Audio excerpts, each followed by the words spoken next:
Nice chicken piece, sexy leg.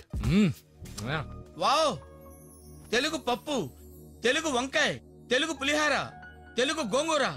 ఒరే, ఇంత బాగా వంట చేసిన ఆ దేవత ఎవర్రా? సత్యమేనన్. ఈ వంటంతా చేసింది నేను. వేళ్ళు ఆయన గ్రహరాజు గారు. ఆయన ఉపగ్రహరాజు. ఎంత అందమైన తెలుగు పేర్లో కదా కుచాల కుమారి. గ్రహరాజు గారు, మీ పెళ్ళైందా? అస్ఖలిత బ్రహ్మచారిని. ఎందుకీ బ్రహ్మచర్యం? ప్రపంచాన్ని మార్చాలంటే బ్యాచులర్ గానే ప్రయత్నించాలి. పెళ్ళైతే ప్రపంచాన్ని కాదు కదా, టీవీ ఛానల్ కూడా మార్చలేవు. డాడ్, వాట్ ఇస్ అస్కలిత? అస్కలిత అంటే లోపల నుంచి బాగా అగ్ని పర్వతాలు పైకి వచ్చేటప్పుడు మంచు పర్వతం దాన్ని తొక్కేయటం అస్కలిత అంటారు. ఎంత గొప్పవాడో కదమ్మా. మీరు అస్కలితమేనా? నువ్వు మాట్లాడుకుంటూ ఏదో వాగుడు. నాకు పెళ్ళయింది. ఓహో, పెళ్ళయిందమ్మా. భర్త ఎవరు?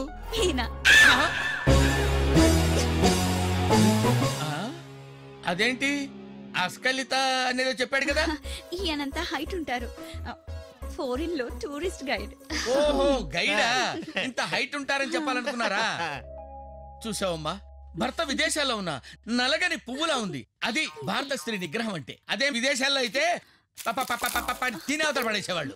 ఫారిన్ లో అందరు ఇలాగే ఉంటారని నీకు ఎవరైనా చెప్పారా? వీడెవడు కూర్చుంటే కూడా 6 feet ఉన్నాడు. గ్యాంబ్లర్ గోపి. ఓహో, నువ్వేనా గ్యాంబ్లర్ గోపివి? మా బావతో పేకాటాడి ఓడించి నెగ్గినోడి నువ్వేనా? నువ్వు నాతో ఆడి వేలు పట్టుకుంటావు. అతనికి వేలు చూపించడం వలన 5 వేళ్లకు బదులుగా 4 ఉంటాయి. 4 ఉంటాయా? 5ోది ఏమవుద్ది? థ్యాంక్ యూ సార్, నన్ను కాపాడారు. బాపురే బాపురే, టెన్షన్ పడక. లఘుశంకు గురుశంకు వెళ్ళి తీర్చుకురా. లఘుశంక గురుశంక అంటే ఏంటి సార్? తెలుగుని వాగుతావు కదరా.